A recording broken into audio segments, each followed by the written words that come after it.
There we go.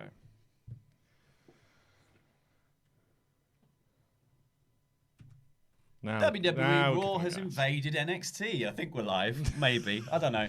It's not showing up on my things, but maybe we are. Hi, everyone, if you have joined us. It looks like maybe you have. I don't really know. Nobody knows. Are we live? In the chat, let us know if we're live. Please. Please. I don't know what we're doing. I'm really hopeful. Oh, I'm getting an advert. You're just getting an advert on our own stream. I'm getting, like... It's taking a while. Yeah, we're live, it's saying. It's just taking a really long time to update This is why things. we're not supposed to... This is why we need someone in here to start it for us. Anyway, WWE Raw invaded NXT. Welcome to WrestleTalk Live. This is the NXT review. I'm El Fakador Laurie Blake. This is housemate Simon Longden. Get your super chats in because we'll be going through them after we go through the top story and at the end of the show once we've done the sort of whole wrap-up of what happened on this week's NXT. And boy, howdy. It was a pretty cool show. I think it wasn't quite on the level of what's been happening on SmackDown and Raw. The level of invasion here was very much we can spare these people from the main roster. Yeah. And you can have them for one night only. Yes. But, I mean, if you're going to choose people to bring down from the main roster, the OC is a really good set of people to do. Seeing AJ Styles walk into Full Sail for me was like, oh my God. Yeah. There's so many possibilities here. It's so funny, isn't it, when WWE does stuff like this, where you go, oh, so you are aware that this audience specifically thinks those three are amazing. So you've done that. So it's like, yeah. Yeah. And then. But they never see. But it's so strange when they pick and choose to sort of blink back into reality. You know? Well, all that time they weren't doing anything with Gallows and Anderson specifically as well. Like AJ's always been a main eventer in WWE. Really, they've always had very high hopes for him on the main roster. Pardon? Except Vince. Except Vince, but like I think overall he's been booked pretty strong. He's had really good runs. Gallows and Anderson had a really long time where they just were backstage wearing goofy glasses and just doing hot Asian wife jokes. And so why couldn't they have gone to NXT? But we finally got it here. The show opens this week with Mauro Ranallo saying that there has been a backlash from NXT's invasion of SmackDown and Raw, and the OC have turned up. Minutes before they went live, the OC jump the Undisputed Era backstage, which I think that there was kind of this like weird ripple effect in the crowd where they didn't quite know what was going on as Mara announced this. And then the beatdown was kind of like, it was really well shot in this kind of like back alley, but you saw all the Undisputed Era laid out, and it almost worked like this kind of slow reveal that it was like, oh, that's AJ. Yeah, and everyone, like there was this sort of ripple as you saw Gallows and Anderson beating people down, and then they sort of parted, and there's AJ in the middle, and everyone goes, "Oh my God, AJ!" Yeah. And then they walk in to the arena, they get into the ring. AJ gets on the mic, and he says, "Well, before that happened, Gallows, for no reason, just wrecked a camera guy into the stairs as they got into the ring. Just picked this kid up, just went, they've got very because he can. They've just got very different ideas of what an invasion is, I think. So AJ gets into the ring. There was talk of it being a receipt earlier as well, which I really liked. AJ gets on the mic. He says, the Undisputed Era tried to take over Raw because they wanted a war. We're bringing the war to you. The OC is taking over NXT. And as your champions are out of commission, this is not just phenomenal. This is undisputed, which is a line that gets overused, but coming out of AJ's mouth, I was like, this is fun. It was a good little promo. It put over everything it needed to put over.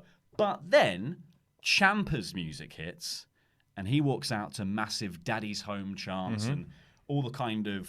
I've just written, who's effing excited in my notes. That would be me. Yeah, that'd be you. I'm effing excited. He gets on the mic and he says, for years now, people have been asking, when are you going up to the main roster? And he says, then he turns around to AJ and says, well, let me be the first one to welcome you, AJ, to the main roster. What a amazing moment to have at Full Sail, and everyone there just been like, yeah, we've obviously always been viewed as the lesser brand, and we're probably the most passionate fans that WWE has, I think, go to Full Sail specifically because they're there every since this has gone weekly, they are there even more weirdly every single week.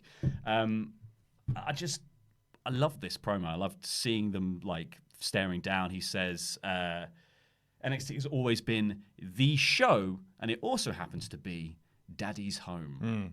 Oh yeah, it was a great promo. But to be fair, great promo from both of them, because then AJ does, and for some reason he often has been asked to do this specific kind of wrestling promo, which is the what you and what army promo, and AJ has a sort of old school kitschness to his delivery of stuff that really works with those kinds of promos. He's often like, even with the Undisputed line, he kind of lands it. Yeah. And it's a corny line, but there's something about his delivery that I think he actually gets away with.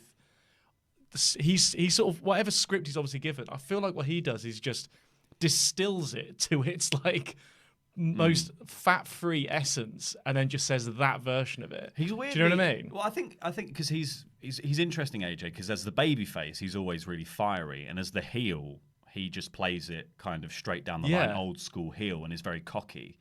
But he's happy to be the plum and be like, you and what army? Yeah. And it just really works, because then he does do the, and you're just the only person that had the balls to come out here. And then who walks out from backstage? Keith Lee and Matt Riddle to flank Ciampa. And they basically say, you might as well get your gear on, because we're going to have a match tonight. Yeah. What a hot opening angle to NXT. Loved it. I like the fact as well that it's a smart idea to take the Undisputed Era out of commission in this instance, because then we have the promise that might be a thing. There might be some more showdowns with that on Survivor Series. You don't want to do the OC versus Undisputed Era, because that is a really big money match for WWE somewhere down the line. And also, Undisputed Era are being so heavily featured on the Raw storyline with Triple H that we don't need to see them on this end as well. Yeah, it's fine. They're busy. We can have this is the sort of 1A storyline to the whole invasion now. It can sort of, I like the idea that it also hammers in the idea that it is not simply a war between the egos of Triple H and Seth Rollins, or between. Do you know what I mean? It's not just, this is really about the two top guys, and everyone else has to look like a bit of a geek to make that feud work. No, there's multiple angles here, and I think they've. It could have very easily gone the other way very quickly, considering how quickly this was hashed together. Yeah. But I think this really worked and felt really big. And I think it's important on Undisputed Era's own show as well that sometimes the focus needs to be on their pay-per-view, because we're now building to 2 pay-per-views in NXT on the same weekend that NXT is involved in. And that just wasn't what was happening before. So now we have to, Undisputed Era probably are going to be in the marquee match that will be the War Game. They are in the War Games match. I don't know whether the men's one or the women's one's going to be headlining the show, but you imagine they're going to do a top and tail. Yeah. So Undisputed Era are in the biggest match on the men's side of things. You don't want them to also be the only thing being spoken about in terms of the Survivor Series as well, because you want to save their build for War Games, I would say. And so it was smart here to use Ciampa, Lee, and Riddle as their half of their, they're the other War Games team, and they've got a spot left to choose. But to use them here to sort of, this is a really interesting double build, this match they book for the end of the show between Riddle, Lee, Ciampa, and the OC, because not only is it building the Survivor Series angle, but it's also these guys coming together for the first, to work together to take on another club-like team. Yeah, another proto Bullet Club type thing. It is also it's basically a practice round for War Games for them. Yeah, exactly. It's also interesting that to send. I think it makes perfect sense to send the OC down there, but at the same time, as a sort of broader wrestling fan, you are also thinking it was a few months ago. Gallows and Anderson were going to leave the company. AJ's only been there for a few years himself. Why are these guys suddenly the spearhead of the let's go WWE police? It's quite a strange. Well, it's because they got to win the best tag team in the world. They did the thing that happens all the time, is that at Saudi they gift them something and then the people want to stay. Oh, that's true. Yeah, happened to the Revival. Yeah, that's true. And also, everyone. Also, I think it's important to note. So I only made one note about this, which was that it's just apart from that spearhead thing, They're awesome. Just 3 dudes who wear dress shoes and bootcut jeans. Yeah. Proper wrestlers. proper wrestlers. They don't know how to dress if they're not dressed in spandex. So then there was a weird bit after this where they were sort of on commentary, they were talking about it, and Nigel was like, "That's going to be an amazing main event if William Regal remembers to book it." Yeah, that was slightly odd. Sort of forgot, like, he knew it was that. Obviously, it was like, well, it's the main event. You've forgotten that we haven't said that it is. And then later on in the show, they did a big like, "This news just in," and they had a little breaking news bar come up, and it's like, "This match has been announced." It's like, well, Nigel already spoiled that. I kept expecting them to pan up to Regal's weird sort of crow's nest that he had. Romeo. Just rise up like Aleister Black and just start decrying things. That'd be good. Town Crier William Regal would have been a great gimmick. They should bring that back. But then, so the main event was this match.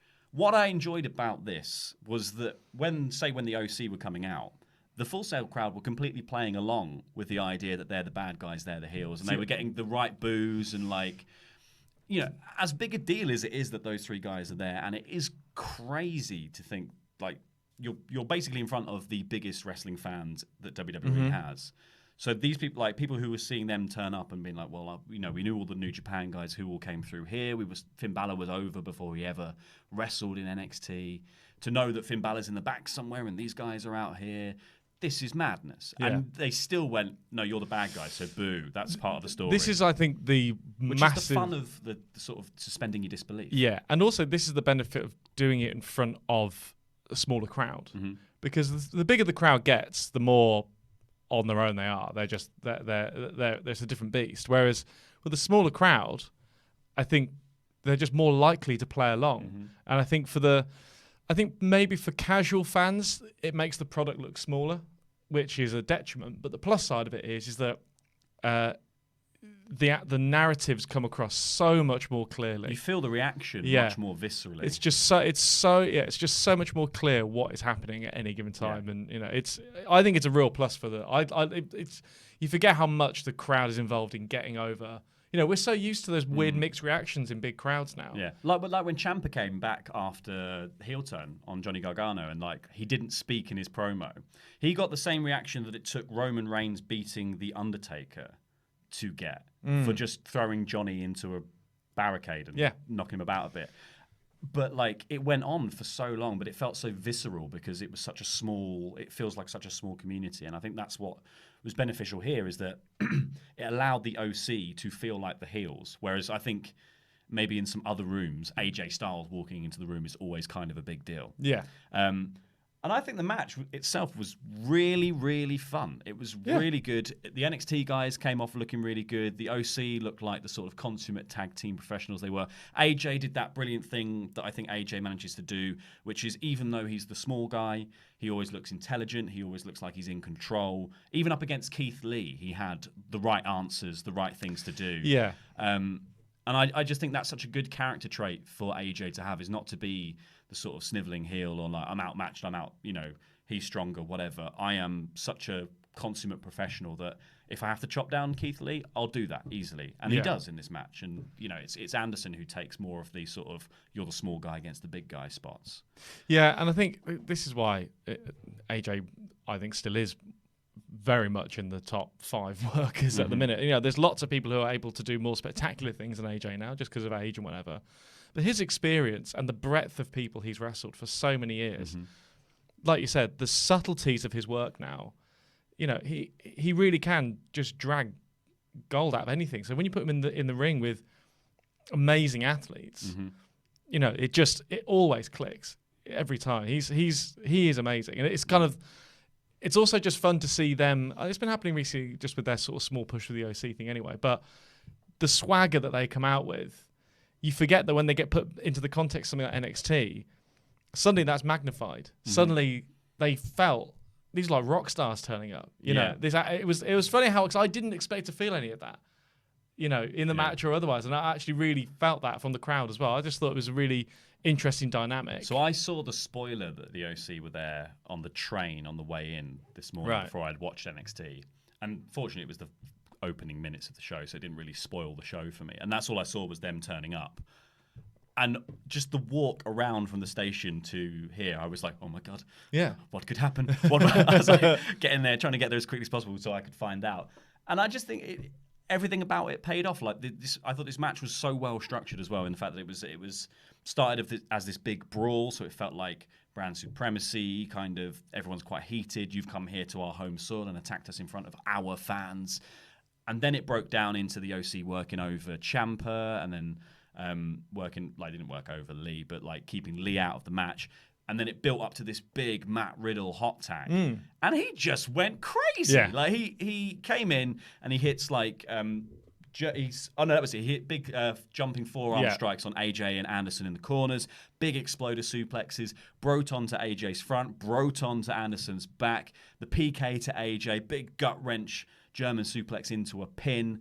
It was amazing. I just thought this was like, oh yeah, and we've saved a star here for just this star-making hot tag. It's funny because I haven't watched as much NXT as I normally would over the last sort of maybe month or two, and I really like Matt Riddle, but I've just not been sort of exposed to him as much as some other people have. So I'm just not. It's not that I'm not into him. I just haven't seen it enough. And I'm so big on Keith Lee. And I just forgot that the Matt Riddle hot tag is such a fun thing. It is. I was like, but he builds to it so well. Yeah. You can see him on he works the crowd up amazingly from his corner as well. There was also some really fun stuff with Gallows and Keith Lee in the ring at the same time. They were doing a sort of big guy, I'm going to shove you spot. Gallows kept shoving him and he didn't get anywhere. And then Lee shoves him. Gallows takes a step back and it's like, nod of respect there. But I think this match, actually, the structure of it and the having three people, like a similar sort of team set up on both sides, really worked. They complemented each other really nicely. All the breakdowns were amazing. I think the final moment, like the final closing stretch where AJ was... Who was AJ against? I think it was Ciampa. Was it Riddle? Oh, yeah. So it was Riddle... eats the boot in the corner. AJ goes for the forearm, misses. Lee gets back into the ring and goes for the big pounce, but pounces AJ into the ref, and the ref takes a huge bump. Then there's like a Fosbury flop to the outside. Which he nearly killed Riddle. He nearly killed Riddle. Riddle that's the thing, he had bare feet on, and I think his toes just hooked the ropes, and he just didn't go over quite as well as he hoped. And then Balor's music hits, and he runs down, and he does the 1916 onto Riddle. But AJ hits the Pele kick on Ciampa in the ring, so knocking him out. AJ stands in the center of the ring, Balor on the ramp. AJ just raises up the little too sweet, and Balor just does his little finger guns at AJ, which I don't know whether that's like, I'm going to get you, or show respect. Normally... But it's a cool little moment. Yeah, because normally the guns thing was also what they would do when... the Bullet Club were about to be set upon someone by the leader. Yeah, so that's like the... So I thought he was doing it at Ciampa. Maybe. But I think also just that it was one of those, like, I think they just wanted to have a fun moment between two former leaders of the Bullet Club. I don't think it was necessarily supposed to kind of expose any, I wonder if they're going to, whatever. I think it'd be quite fun, actually, because I've always been... I think the time is kind of... This isn't necessarily the right time to like do any of that stuff yet. Yeah. But to have teams, to have those guys kind of just bump up against each other. I think give it another year or so, then it will be like, oh, we remember this. Yeah. Whereas now it's kind of a bit like, oh, well, I sort of forgot there was that period, there was that sort of year-long stretch of WWE where it was like, will they? Will they? Will they? And they never did, but they kept doing the callbacks to it, and it got a bit boring. So it was a fun little moment. But they've never been on the same side. No, exactly. Balor's always been face until 3 weeks ago in a WWE, and I think AJ, when he was actually part of the club, they were heels again, and then he turned face and left, and then they turned heel again and joined. So, and obviously it's not a Bullet Club reunion because they were never in the Bullet Club at the same time. Balor was with Gallows and Anderson, and then Balor left and AJ joined. No, it was later on. So Balor was the first. Not immediately, but after Balor left, AJ then joined up with the club later on. Yeah. So it's interesting that this moment was scripted between AJ and Finn, and not like Gallows and Anderson were down at this point, and basically, as far as we know, they maybe didn't even see Balor because There wasn't a resolution to the match. This No. was the end of the show. It just the end ended. Of the show was just the referee. The referee died during the Keith Lee pounce. Yeah. And that was the end. And then at some point, someone just went, "Well, good show, guys." Bunk. Yeah. And that's the end of it. So I'm imagining next week we're going to see some sort of after NXT went off the air recap, and maybe we see some like Baszler in the ring. Well, the thing we missed out is Adam Cole coming in. Oh yeah, sorry, yeah. So that's how it actually ended. That Because is then how it actually Adam Cole's coming in with the super kick. So Baszler does the fingers at Ciampa or AJ or one of them. AJ goes for the Styles Clash, but Cole slides into the ring and super kicks him in the face. And then stares down Baszler. And then hits the last shot on Ciampa and stares down Baszler from the center of the ring. And that's how the show goes off air. I like the fact that that was the way they very specifically, and I think correctly, chose to just remind everyone that the reason Baszler was there is because he's got this match coming up. Yeah. Not... it's all teams and Bullet Clubs. Let's just have Undisputed Era turn. Do you know what I mean? Like, I like the fact it was just Adam Cole. Well, it just reminded everyone, oh yeah, that's why this is happening. Mm-hmm. And it refocuses things back to NXT as well, because as good as the moment is between AJ and Baszler, refocusing Cole and Baszler as the final moments goes, this is an NXT thing and not a Survivor Series thing. Went down the wrong way. Oh, lovely. It's got super kicked by that glass of water. Well, let's have a little look at the super chats and see what people have been saying about this episode of NXT so far. There's a couple that we've got to go through that were missed from Raw/AEW. Connor Shaw said, "Speaking of KO, where is Alexa Bliss?" I'm assuming that's something to do with the attacking angles that have been happening on WWE, because KO wasn't on SmackDown. This might have been covered, to be fair. Lucas Harrison said, "Saw AEW live last night. It was awesome. Who in AEW do you think is the best on the mic?" I think Chris Jericho. He knows how to get the crowd involved. I think after Cody Rhodes' promo in AEW, and we're not going to spoil any AEW things on this show, so if you haven't seen it, you're safe. But Cody's promo on AEW last night is genuinely incredible. It gave me tingles, and I'm not even particularly invested in Cody or AEW massively. It's an incredible promo. It genuinely is an amazing bit of mic work. NXT Miscellaneous. Mike Dempsey says, "Still waiting for Real Talk on Gallagher." I don't really know what that's about. For Real Talk on Gallagher. Is that Jack Gallagher? Oh yeah. Has he done a naughty? Is he just missing? Don't know. What's he done? Tell us more. Sterling Van says, "I hope Killer Kelly comes to NXT one day. I can't exactly explain it, but watching the first Mae Young Classic, her match against Sarah Logan made me a fan of both of them." I think Sarah Logan in the Mae Young Classic was fantastic. Yeah. And she was completely underused in the Riot Squad. There was a moment where they were teasing Sarah Logan to end up in a #1 contendership in a tournament somewhere. And I was like, yeah, go on, Sarah. It was the Gauntlet match that they did. And it was really, she was amazing in that. Yeah. And I thought actually, I've also forgotten that even though I never liked the character, Lacey Evans was a standout in the Mae Young as well. It's kind of a shame that she's got this tarnished in some way by the sort of storylines or whatever. But actually, if you remember back, she was also one of the really impressive people in that. So I think there's a few people who are sort of bubbling under the surface that hopefully over the next year we'll start to see them. I think she's going to end up a Viking Raiders valet, the female Viking, the Valkyrie or something. Sterling Van also says, "Only Lorcan versus Matt Riddle would be really nice. # lovely time with the Chill Boys." Well, not so chill now. I've choked to death. Yeah. I don't know if we're the Chill Boys or whether Matt Riddle is the Chill Boy because of all the weird. Because Only Lorcan isn't very chill, but Matt Riddle might be. I like the fact his character is very much he's the stoned guy. Well, but he just don't talk about that. His character is Paulie Shaw. It's just You see, when he got when he jumped into the ring at the start of the match, where he still managed to flick off his sliders at AJ before he hit him. Did you see that? He leapt in and still did the little at AJ and he'll bundle off him. Some miscellaneous chats as well. We'll just do these three before we move on with the rest of the show. Seth Amphetamine says, "Super tough dude, Laurie Blake. STD, STD." Yeah. It's not a chant I want following me around, frankly, but it's better than Housemate Hyman. Get Housemate Hyman and the STD. There we go. That's our tag team name. Josh Saloom says, just found out a family friend's son got shot this past weekend. Thanks for making my day better. Long live WrestleTalk. You gents always figure out some way to get me laughing, and you have no clue how much I appreciate you. Oh. Well, thank you, Josh. I hope they get better. Yeah, my condolences as well. But thank you for your super chat, and hopefully we can cheer you up a little bit. Mike Dempsey says, prayers out to the Saloon family. Cup of tea. Classy gent, Mike.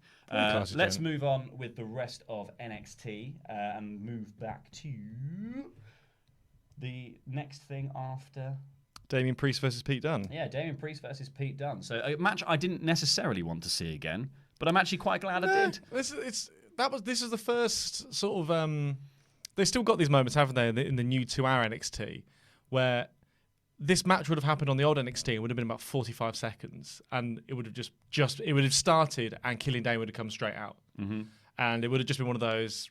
Oh, let's see what the reaction is for Damien Priest. Let's get him a bit of exposure, but really, it's just that angle.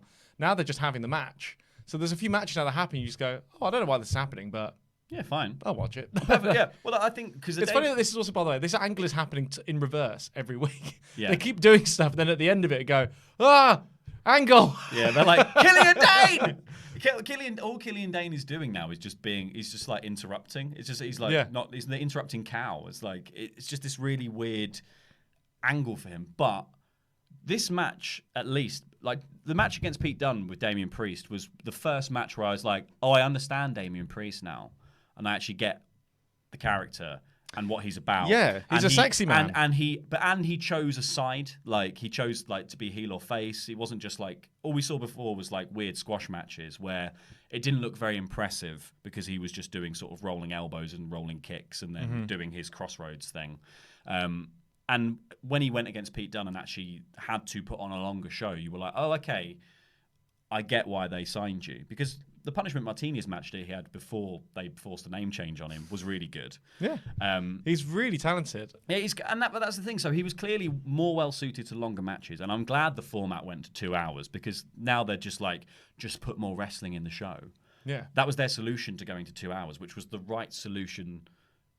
That was the right thing to do, and not just have a 20-minute talk show segment somewhere in the middle of it with The Miz. Yeah, I do think and it's one of those matches also that proved the sort of slightly newer age philosophy around wrestling, which is that, the whole point of all wrestling matches is that someone needs to go over, and there needs to be reasons why they go over, heel or face, and then you move on with the angle, right? Yeah. And I do think there's a slightly old school mentality, which means that sometimes people can't really understand why you would have these sort of like strong squashes, or you would have quite competitive matches that still ended in the same way or whatever. I think it's because the moves just got more spectacular.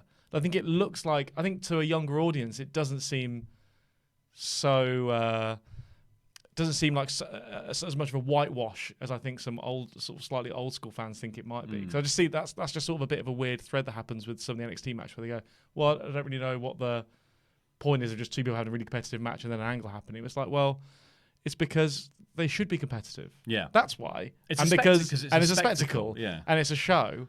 And I think you can have these matches, and they're a bit of an NXT specialty. I talked about them in the last week's review, where it's like they're able to have these matches that are entirely designed to just generate an angle and put someone over, but they make them just competitive enough that they're really fun to watch and they deserve their own place, and the other person doesn't get made to look like a chump. It's why Only Lorcan has gone on to become such a star. He was just the de facto, blank seller of moves that became his own, thing. And I think this is a perfect example of that match where it's like, oh, these two guys are actually kind of vying for the same spot, but this match is obviously only to put Pete Dunne over and then have the angle, and yet they still just had a really good competitive match. Yeah, and the angle created two different possibilities of a feud. Yeah, like it created the continuation of Pete Dunne, Killian Dane, and it created the new angle of Damien Priest, Killian Dane. Yeah, which both are great options. And I think the interesting thing, it wasn't just a complete rehash of the match they had before. Like Pete Dunne did his usual spots, the moonsault from the corner. He did the flipping out of a German suplex, kick you in the back of the head thing. He grabbed fingers all over the place. Damien Priest equally did his rolling boots and his jumping off the top rope tope. His middle rope tope thing that he does to the outside that was nuts. It's so smooth as well. But they added in some really nice new little spots here. There was a great bit where Dunne does a backflip off the steps. So he does his normal running into the corner backflip. He does it off the steps. Priest, though, turns around and catches him in a choke slam and choke slams him onto the apron. Yeah. I just loved that moment. I was like, that looks brutal, but a really clever use of like the kind of scripting of Pete Dunne's moveset. Like if you've watched Pete Dunne wrestle, you know that he does that corner backflip. He already did it once in the match to be like, this is the thing I do, and then just did it on the outside. It looked great. And I thought there was a lot of like clever stuff here where like Priest starts to beat him down at the end, and then that's when Dunne gets hold of the fingers and they kind of break apart, and then that's when we build to the finish where Dunne does some quite clever stuff to get into the sort of rolling cross arm breaker, because it's Priest goes for a crucifix bomb off the top, goes to pick him up, but does the Archer thing. That's when he grabs the... Dunne grabs the wrist, gets the fingers, kicks him in the sort of backs him into the corner with the referee, and then we get the call back to the finish of the first match they had where Damien Priest went low, and Dunne just lays one into his balls, rolls him through into the arm breaker, and then snaps the fingers and then pulls the arm back and gets him to tap out. The only thing I found myself at that point thinking was, do too many people have the arm bar as a finisher now, or as at least in their set of finishers? I think there's been a sort of odd transition in NXT and maybe WWE in general that like a lot more people are using submissions from MMA to finish matches across the board. There was a lot more submission finishers. Just generally, like the women's division, obviously in NXT started the kind of trend of everyone has a submission finisher rather than an actual impact finisher. But I think that kind of works for women's matches. And now the men's side of things, there's a lot more tapping out. And it doesn't quite mean as much as, say, like, you know, Stone Cold not tapping out to Bret Hart's sharpshooter back in the day, or Bret Hart even using the sharpshooter as his finisher. So it is kind of weird that everyone's doing a submission finisher, but I guess maybe the bitter end doesn't look quite as impactful on someone quite as tall as Damien Priest, who is massive. Yeah, I do. Yeah, there's just quite a few notable people that've got that are using the armbar now. Yeah, or variations of it. I guess because you can't just snap the fingers and be like, "That's the tap out." You have to snap the fingers and wrench them.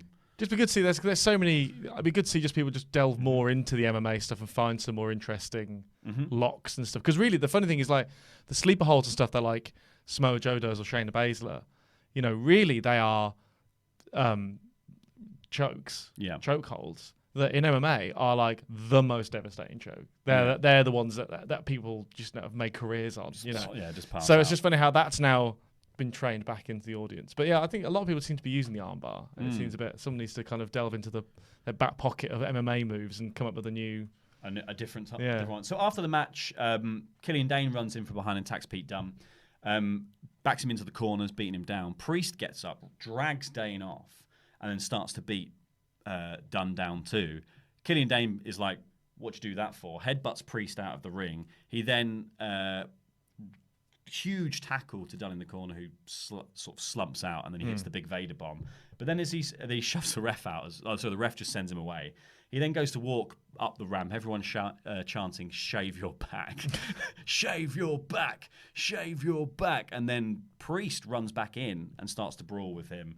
But he throws him into the steps, cannonball into the steps. He leaves them both laying and walks back up the ramp victorious. Dane looks awesome doing all this stuff. Dane does look really awesome, and it's really good deployment of him. You then got Fuzzy Wuzzy chants as well. So maybe the back shave is on the cards. No, but I love how they've subtly changed his look.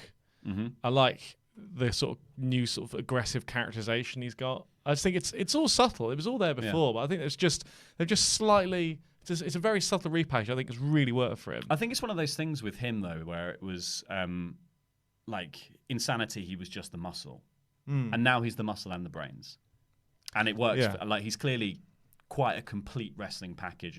He's a very good promo, and he's obviously incredibly talented in the ring and can move really fast for a massive guy. Oh yeah. So I just think this version of Killian Dane is much better than the Sanity one to me. Yeah, I think so too. Yeah. We then got Tainara versus. We then got the Women's War Games backstage stuff where they were announcing that Baszler picked Io Shirai and Bianca Belair. There was one left to choose. This all happened on WWE Backstage, or the Bump, I think. All of these announcements the Bump, I think. Yeah. Ripley chose Candice LeRae and Tegan Nox. We then see Dakota Kai backstage warming up. She says to Kathy Kelly that she was intimidated by Baszler, so she was going to prove to Rhea tonight why she deserves to be on her team. Shayna had said that she was a wasted pick, but we'll see what she says after I kick her face off. So there's a good little babyface promo from Dakota Kai and setting up some stuff that will play into later, where they've picked half of Team Kick, weirdly, for the Women's War Game match. We then got Taynara versus Santana Garrett. Santana Garrett, who has terrible music. God-awful music. Bad music. Bad gear. I didn't like the gear either, but we've not seen Santana Garrett before. This was her first showing on this was her first TV, right? Yep. This match was the one where I was like, I don't know why this is on this show. I don't know. It got a little bit too much time, I think. Yeah, and they did their best on commentary to be like, there are spots open on both teams for the Women's War Game. See, match, that's the bit historic. I didn't like, because it was like they've done so much to build the narrative of who may or may not be in those slots. Yeah. And those slots only work if the crowd, it has to be like a big announcement.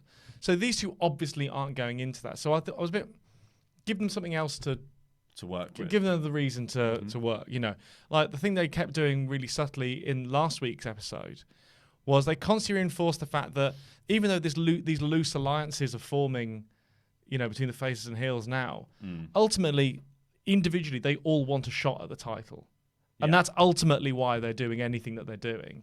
So I think you can there could have been a bit more of that kind of character build in this match, just to give it a bit more of a reason to exist. Yeah. And I don't think it felt like the match pace was very slow at times. There was a lot of very, very telegraphed moves, particularly on Santana. There was a time where Santana was doing really deep arm drags, and she was really like, in now, and it just all felt like if the whole thing was 10% faster, it would have got. But even all the moves are good, and I really like Taynara. I think she's come on leaps and bounds as well. I think she's like there was a running knee strike she did against Santana in the ropes that looks amazing. She does this new kicking their arm when they're hanging on in the corner. Like she goes to drag them out and drag them up to slam them, and then just fakes them out and then kicks the arm. Her finisher, the sort of Brazilian kick where she just took Santana's face off, was awesome as well. All the judo throw stuff was great. I think she came out of this looking pretty good, actually. I think overall for her development, though, I would prefer to see her in the ring with someone slightly better. But I get that she has to have this match so she can get some wins under her belt. But at the same time, she never really wins. Santana Garrett, she's the second generation wrestler. I wonder whether I don't know enough about her, but so once I knew that, I kind of wondered, actually, is this a bit of a, like when Cassius Ohno used to take on sort of almost local talent in a way. And it was actually more that maybe Santana Garrett is actually, I presume, actually a lot more experienced than we're giving her credit for, and actually probably had to slow, and maybe she was actually controlling the match. Yeah, I don't know. It just felt like it was deliberately slow for some reason. Yeah, this felt like the filler match, if anything, on this. But I didn't think it was bad. No, it just had. I think because of it had a pace that was strange, that stood out for some reason. But I thought they were both good, and it just needed to be a bit more. Yeah, fast. I think it was bookended by much more interesting, better stuff. So this was the weak link in the show. We then got a Tony Nese video package saying that he's the premier athlete. We've got Baszler warming up backstage with Duke and Shafir. We then got an Angel Garza promo package. They then put over Survivor Series. And then we then got Dakota Kai versus Shayna Baszler. I really, really liked this match. I did. I really liked it. The thing I keep noticing the most, so whenever I see the horsewomen, the MMA horsewomen, the other two, I always mix their names. Jessamine Duke and Shafir. Marina Shafir. I always get their first names on my way around. Sometimes Shafir underacts and Duke overacts. Sometimes when they're in the background, sometimes I find it a little bit jarring. It seems so obvious that they're being kept away a bit, whilst also having to also be the apparent muscle for the top. Yeah, who I think is actually who is the muscle. Yeah, and who also happens to be at the minute my favourite female performer in WWE. She's incredible. I think Shayna Baszler is awesome in all the ways wrestlers can be awesome. And it seems odd that her backup are clearly still very much in the developmental part of NXT. Well, there's nothing wrong with that. No. Other than the fact that they're on this stage and sometimes they just look a bit deer in the headlights, a little bit overreacting a bit. And it can actually be, sometimes it's one of those weird things where if you don't notice it, you don't notice it. But once you've noticed it, it can be quite distracting. So when they're in the background of promos, I sometimes just find myself looking at them kind of doing all this like crazy over the top stuff rather than listening to the promo. But I mean, that's nitpicking. The only, I don't really know. I mean, that kind of answers my next thing, which is I don't really know why this is Baszler in this match.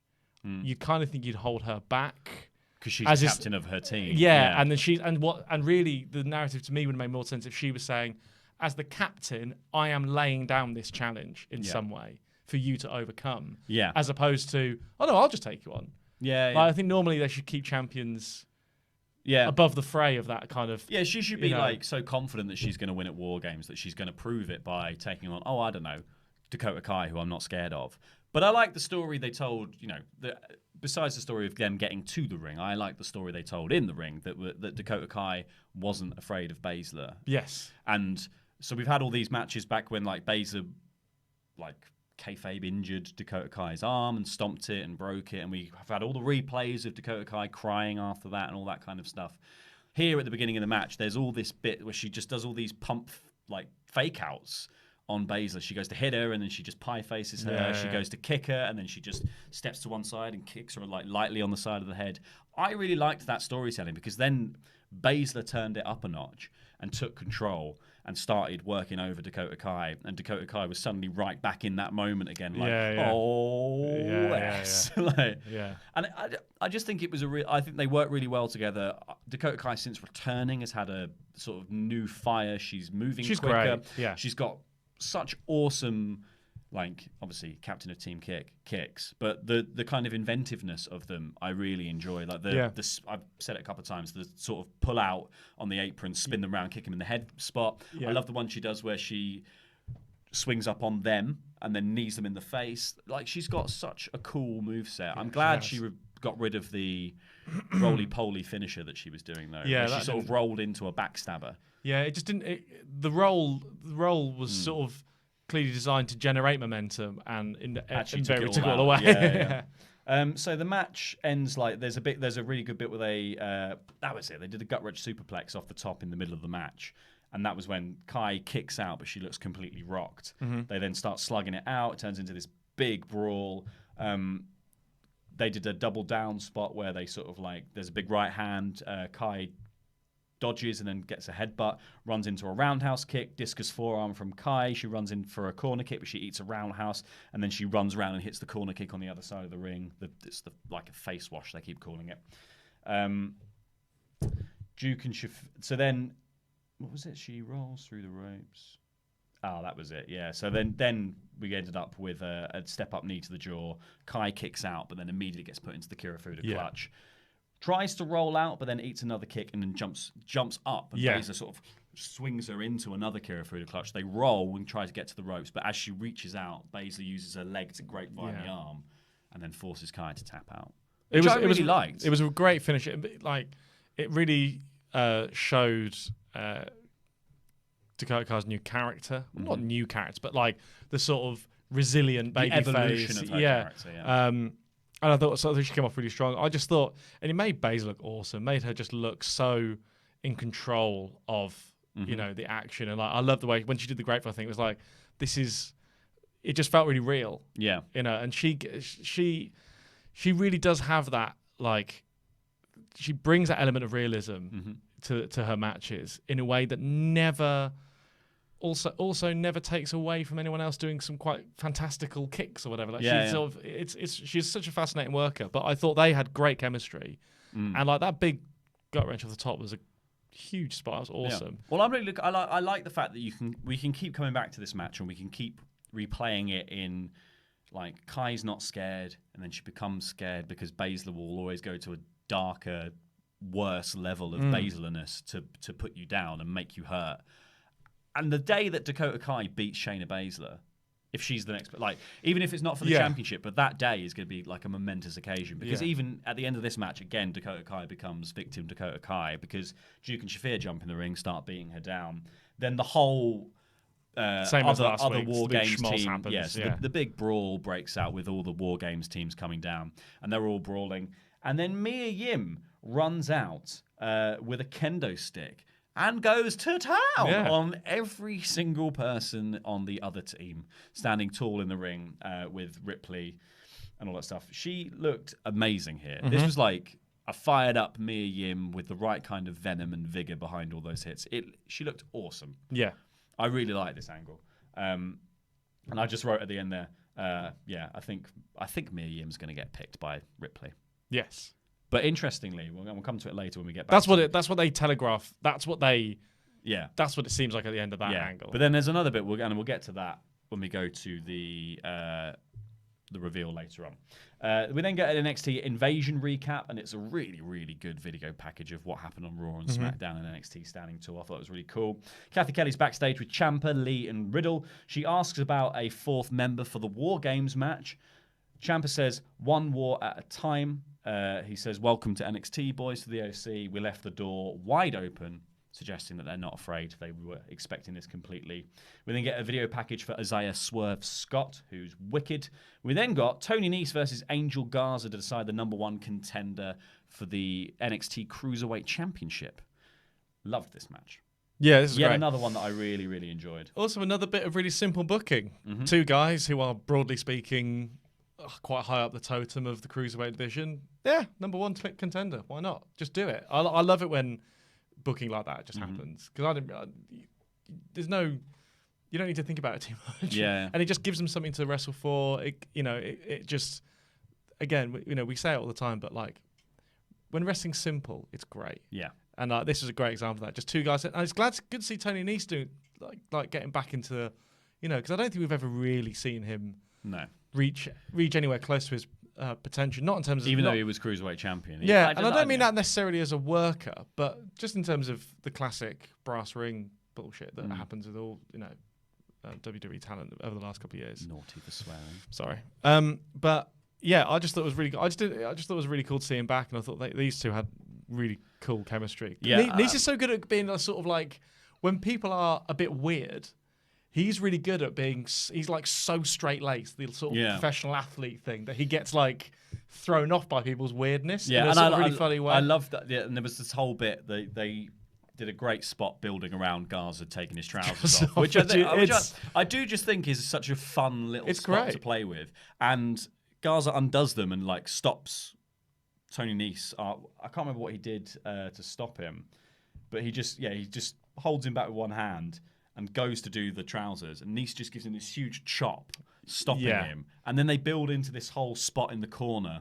Nese does goes for the sunset powerbomb onto Garza out of the corner. Garza holds on.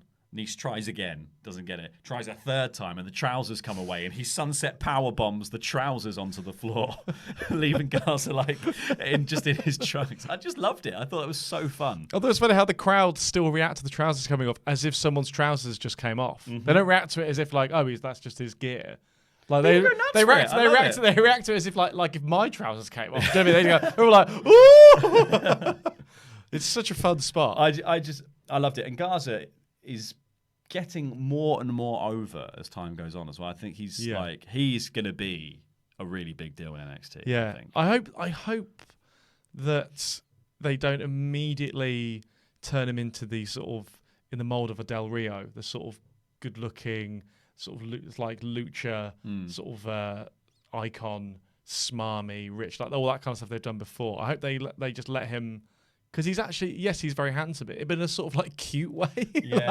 He's sort of got such a boyish face. I think I'd like to see him really work as a face. Yeah. And I feel like the temptation for WWE, to be honest, with any Mexican wrestler that doesn't have a mask, is to make them heel. And I hope that they let him build in his own, because this is quite organic. Well, let people decide. Yeah, let people decide what he is, kind of as he goes on. I think he's just playing a very fun character at the moment that is going over because it's really fun. Yeah. And I think this match was a good way to do it because Tony Nese looked good, but made Garza look even better. The end of the match comes as Garza hits a he bounces Nese off the top rope in a powerbomb, steps backwards a bit and hits the big powerbomb. Then he goes for his springboard moonsault from the second rope, but lands on his feet because Nese has put his feet up, catches Nese's feet, rolls him over, and then gets into his wing clipper thing, which is like a sort of... Yeah, I'm not crazy it's the about Rampage, right? Isn't it? Yeah, Is that that's what it was called? Something like that. I'm not crazy about that finisher. No, it doesn't look very nice. Because I just think it's fine when it's two amazing athletes who are about the same size.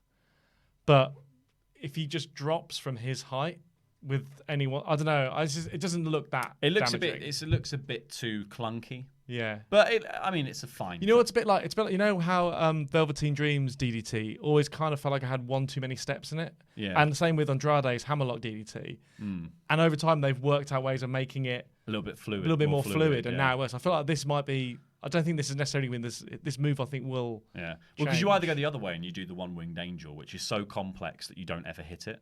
Yeah, you know what I mean. Yeah. And when it does hit, it pins. Yes. Like you don't. Rarely do people kick out. So, that's the other way you go with it. Anyway, Garza walks up the ramp now, the new number one contender. Leo Rush's music hits. He comes out from the back, offers up the handshake. Garza just slaps him. Straight up slaps him. Like that video that's going around on Twitter in a minute. With that tattooed guy. The slap competition. Yeah. That was amazing. Talking of slaps, in this match, there was a spot where they both did the double chop on their chests. At the same time. Oh my God, that was brutal. A pair of Grizzly Magnums. That's awful. We then see Kathy Kelly backstage with Rhea Ripley, and she's joined by all the people who were in the brawl. Obviously, her side of it, not just the other lot. Just stand there being like, well, that was annoying. She asks about a fourth member of the team. Rhea says, with what she witnessed out there, that was the kind of brutality that she likes. So she signs up Mia Yim, and then she sort of moves out the way slightly, and we see Dakota Kai crestfallen in the background, which I thought was like good selling from Kai of being like, oh, I'm really upset here. I thought Mia Yim's reaction was a little bit odd because she'd just come out and been this like awesome ass kicker. Yeah. And then was like, oh, really? Yeah. Oh, I was a bit like, no, be a bit. I was hoping she'd be a bit more like damn straight. Yeah. It was. I'm still holding a kendo stick. It's like It's like her and Dakota were both sorry that she was in it. Yeah. It was a bit odd. So here's my rogue choice from this though. So now Dakota wasn't picked by Rhea Ripley's team. Is Baszler going to choose Dakota? I know what you mean. I think had they done, because who else is there? Well, that's one. There's Duke and Shafir, sure. Sure, but there's also... But Shafir as the final mystery, because it would be Shafir because Duke's still, only just recovered from injury, I'd imagine. Yeah, there's always room to do maybe they just throw in an unexpected person, like... Ronda. Well, not Ronda. Storm, maybe. I think if Ronda's coming back, it's at Survivor Series. Yeah, but it's an opportunity to debut someone, or...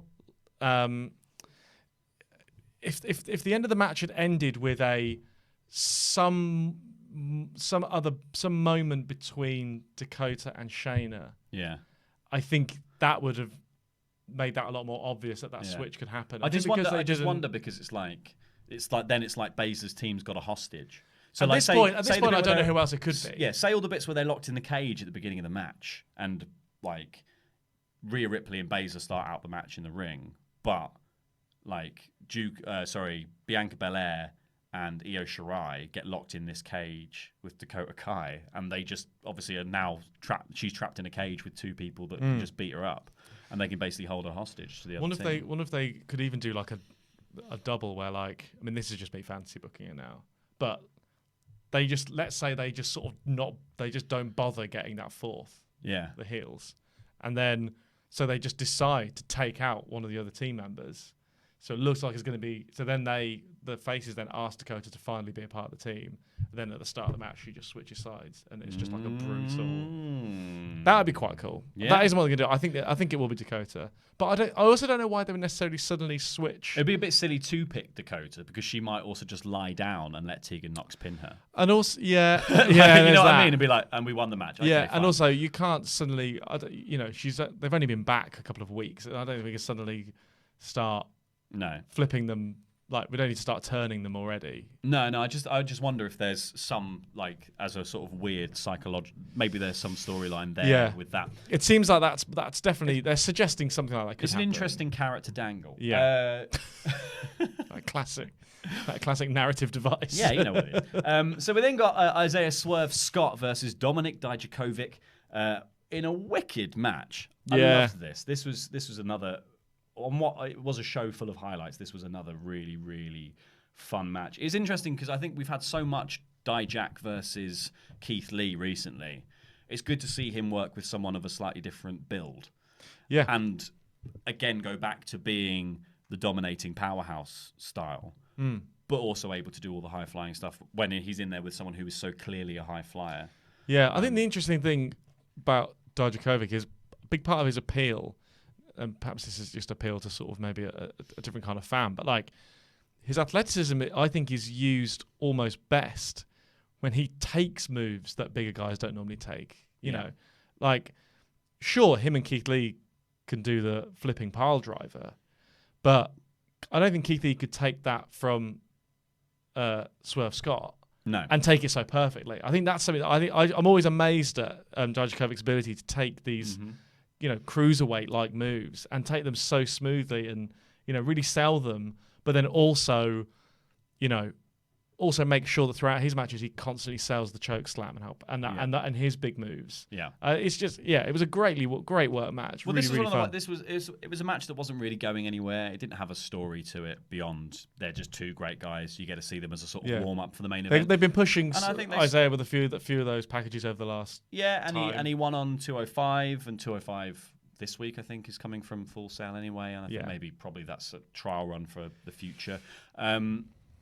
This was just a whole lot of fun. They started out and like Dijak was trying to hit him on the floor, and he kept doing like little teddy bear rolls out the way, and he kips up and goes, "Feast your eyes." Then they did the it was the like he crotches Dijak in the corner, hits him with a super kick, and then does a sort of pop up pendulum DDT thing.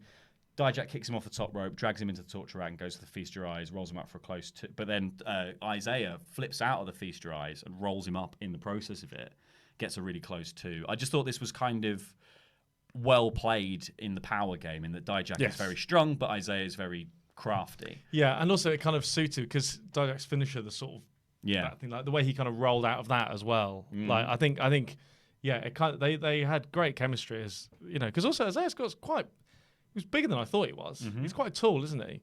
Yeah. He's not like a super. He's not like some Leo Rush style, super cruiserweight. He's and I think they just had a great match. It was just a lot of fun, like you said. Yeah, there was a really good double stomp spot on the apron that looked really brutal. Like normally you would do the doubles. They seem to do the double stomp and then just sort of bail to the floor.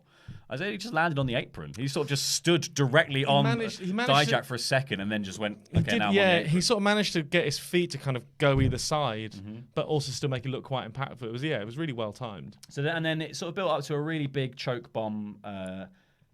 Dijak picks up Swerve, and Swerve's just laughing in his face. And he goes, "Oh, you're laughing at this? We'll laugh at this," and goes for the choke bomb again. But Swerve gets a poison rana. Then that's when it goes into the double stomp on the apron. But a huge clothesline from Swerve turns him inside out. We then build to from his knees, Dijak goes for the choke. There's a big kick. Dijak grabs the trunks as Swerve goes to run away and come back in for another attack. He goes for a cyclone clothesline, but which knocks Scott to the floor, who pops right back up, kicks him in the head. Then he goes to get on the turnbuckle, and that's when Dijak turns it into the Feast Your Eyes and gets the victory. Yeah. It's a really cool match, like super cool, very indie. Very indie. Very indie. There was a complete no-sell of an amazing clothesline, but we'll give it a pass for that. It was only one very indie there. But I really liked it. And then we got a Forgotten Sons promo. For some reason. In case you'd forgotten about them. And then it said, next week there'll be a ladder match for War Games for the advantage of the order of entry for War Games between Mia Yim and Io Shirai, which should be a lot of fun. Yeah. And there'll also be the Cruiserweight Championship match between Leo Rush and Angel Garza post-slap. So I imagine that to be pretty hard-hitting. We then had the OC versus Ciampa, Lee, and Riddle, and that's what closed out the show. So that was NXT. Time to get into Super Chats now. Let me try and get this to refresh. There we go. Let's see where we got to. We've got quite a lot now. So talking about the Raw invasion, Mike Dempsey says, Daniel Bryan, Harper, and Rowan invade NXT with the Fiend lurking. I think they are correctly trying to avoid any and all retreads of past Bray story.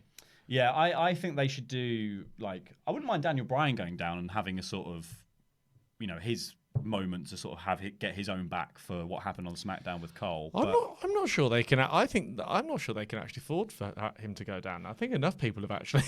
Yeah. I think they need a bit more. They need to keep some. Because he's such a big star. Yeah. I think he needs to stay. Well, not permanently. I mean, just for like 1 week before Survivor Series to get his little comeuppance. I'm not saying they right, yeah, send maybe. him the I whole don't know. time. Yeah. Priest versus Dunne. Mike Dempsey also says Dunne versus Skrull in a last finger standing match. I think Skrull does the finger stuff better, personally. Yeah. I don't know why I think that. But I think he's more of a snapper. Pete Dunne likes to manipulate the fingers more. He likes a bend, doesn't he? Yeah, he likes a bend or he likes a bite. He likes a bendy finger. Yeah. But Pete Dunne's built a lot of his arsenal around fingering. Yes, and Skrull just does that one spot, really. Yeah. The shh. Yeah. So, yeah, it's a bit more of a fun spot for Skrull, whereas it's literally Pete Dunne's gimmick. Arsenal, yeah. I think it's his whole gimmick. On Kai versus Baszler, Wilson Simmons says, my heart broke when Kai said it's fine and walked off. Good acting. I thought it was really good acting. And again, you want to position somebody as the ultimate underdog in each division. You've got Johnny Gargano, who can't really pass for the ultimate underdog in NXT's men's division anymore, but will always kind of have that shine. Yes. Dakota Kai feels the most likely to be that person. And I would love it if Dakota Kai was the one to take the NXT Women's Championship off Baszler after all of this is said and done, because I just think it would be so poetic. That's kind of a weird story that's always been bubbling away between them. And I just think the editor in me sits there going, like, think of the video package. Think of the video package. Also on Kai versus Baszler, Mike Dempsey says, 4 horsewomen dream booking warfare. So I'm guessing, who would you book against the 4 horsewomen? 4 horsewomen? 4 horsemen? The 4 horsewomen. 4 horsewomen. As in the MMA ones, or the? I guess the MMA ones, or because there's quite a few horsewomen. There's a lot of horsewomen. There's a lot of horse girl energy in WWE. You know what's funny? The one thing I would say, I don't think I ever really, not for a long time, want to see. I don't want to see the original I can't even say it anymore. Force women. I don't ever want to see Force woman, isn't it? It's Ray. But I don't ever want to see the original ones kind of ever really team up. Because we've seen them team up individually too often to the point where it doesn't even make sense anymore. Yeah. They need to just... So I don't think I'd ever do like them versus... But maybe like the MMA horsewomen versus like a sort of Legends horsewomen would be quite fun. That would be really fun. Just because they've done a few Legends angles now, and there's only really... I'm not sure how many... Beth, Lita, Trish. Yeah, but you've only probably...